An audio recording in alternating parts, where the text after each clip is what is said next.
We are still here on the ground in Dallas, Texas. We had CPAC in Florida, and you can't do CPAC in Florida and not do CPAC in Texas. These are the two states that are really driving everything. I know Jim Jordan's going to reprimand me and say, and right behind them is Ohio. I know that. But there's something going on in this country. It's a great thing, and we have two great guests to talk about what's going on in the country.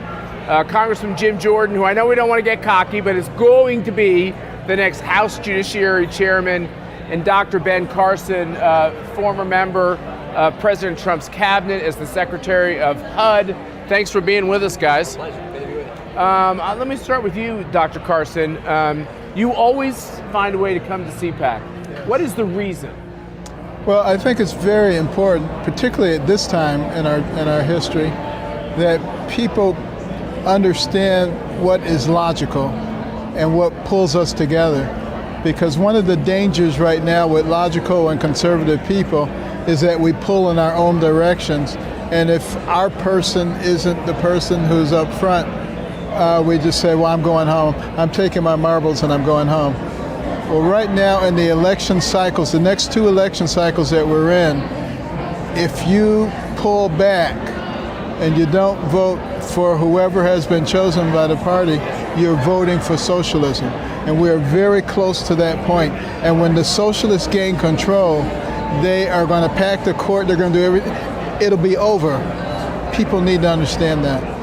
I can't agree more, and your name's on the ballot. Yep. So you understand what this is all about. You got a big Senate race in Ohio. Big race. I know we don't want to get cocky about the House majority, but it's because we picked up 15 last time that I feel so confident. So you did kind of half the work. What do you think's going to happen building up to this election?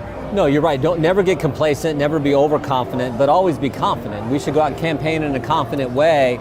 And I do feel good about the House. As I travel around the country, around our state, you can feel the energy. And that's what I love about CPAC. It's, if you could sum CPAC up in one word, it's energy. It's that conservative energy. You're going to leave with a boost. Yeah, exactly. And but that energy, you can feel it out there. People are so afraid of what Dr. Carson just described, where our country is headed. For the first time that I've been in politics, we now have wrong track numbers that are higher than 9 out of 10 of our fellow citizens think the country's on the wrong track. And they think that because it is. And they know we need to change, and that's the energy you feel out there. It's time to change because they're Americans. They want America to continue to be the greatest country ever. But we got some big Senate races. I mean, the race in our state, J.D. Vance, we got to win that race. We got to keep that in Republican hands.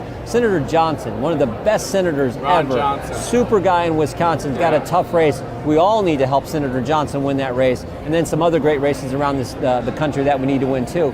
But I feel good, and I think on November 8th, the American people are going to send a message to the left, and they're going to say, time out, enough of this craziness, let's get the country back on track. So I'm going to ask what people would think is the wrong guess this question, but Mercy is very excited about what she sees as a tectonic shift in how Hispanics are looking at the candidates they want to support. This is also true with black voters too.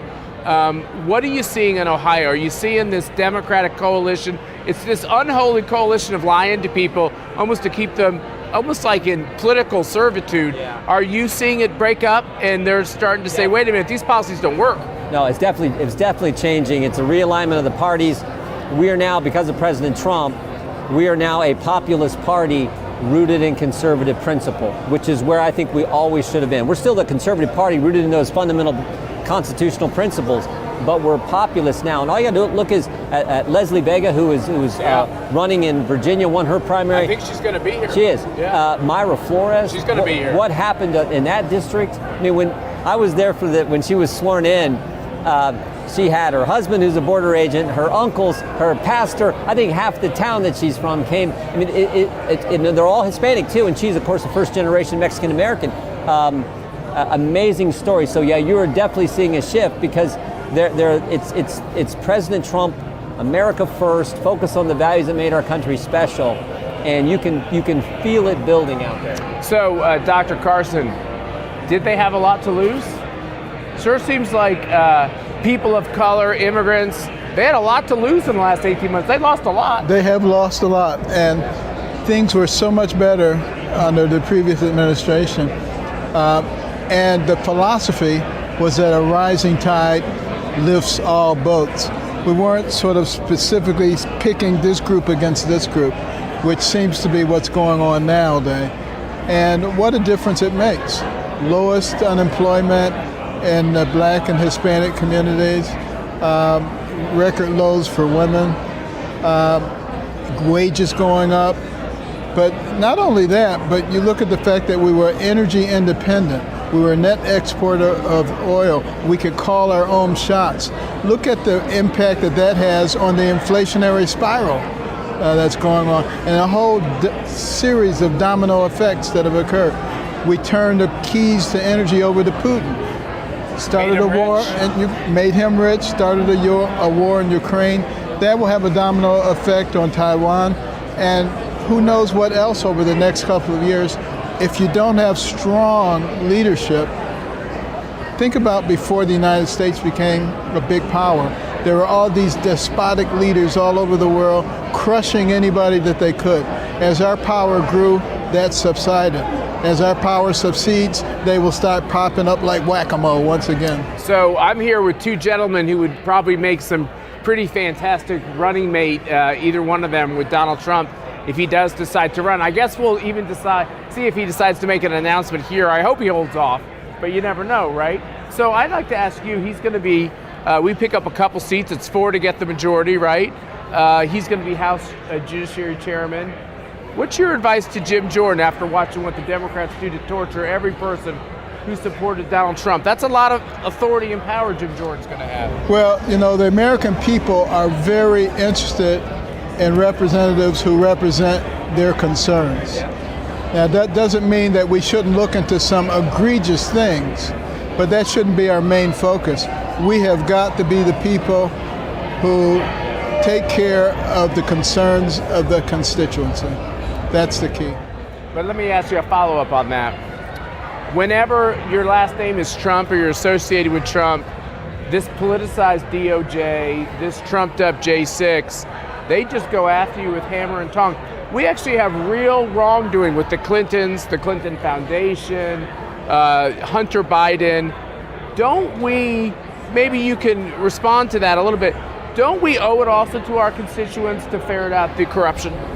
Yeah, we owe them the truth. We owe them the facts on big issues, big concerns, like where this virus started, like the DOJ political nature of the Justice Department now targeting moms and dads at school board meetings, how did thousands of Americans' tax returns become public, a host of issues. But I think Dr. Carson is right. We have to do it in a way that's consistent with the Constitution, that's consistent with our job as representing the people who elect us to go fight for the things we told them we were going to fight for. So we got to do it in the right way, not the way the Democrats did it, was purely political, going after President Trump and his family. Another issue that you both will have opinions on probably is little Lord Fauci. And all of the good work that the Trump administration tried to do. And I know the president really listened to you as a medical doctor, but what we've seen is them using panic over a virus to start to force parents to do things to their kids against their religious values and everything else. What do we do with Dr. Fauci? He's still ensconced in power. He's not even apologetic for the fact that Dr. Birx is now admitting that, you know, we gotta just threw stuff out there so we could act like we knew what we were talking about. What does the new Republican Congress do with that? There's no question it needs to be looked into. It can't be the primary thing that we do, but it does need to be looked into. And, you know, things that are going on even without Fauci, they're abominable.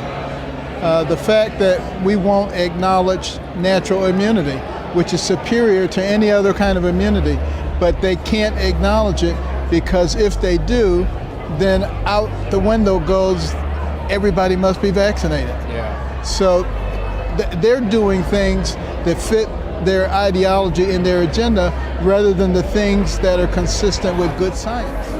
6 weeks ago, I asked Dr. Birx a question when she was on the witness stand in front of the Coronavirus Select Committee. Asked her a simple question. I said, when the Biden administration told the American people that the vaccinated couldn't get the virus, were they guessing or lying? And her response was, I don't know.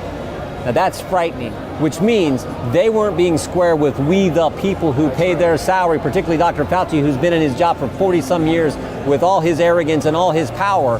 That is wrong. And he knew from the get-go this virus most likely came from a lab, and he covered that up, covered his backside, and gave a different message to the American people. So this whole idea of disinformation, the biggest purveyor of disinformation is the federal government, and they need to be held accountable for that. But again, in the right way, focusing on what the American people want us to do, but they deserve the truth, and it's our job to make sure they get it in as clear a way as possible. So,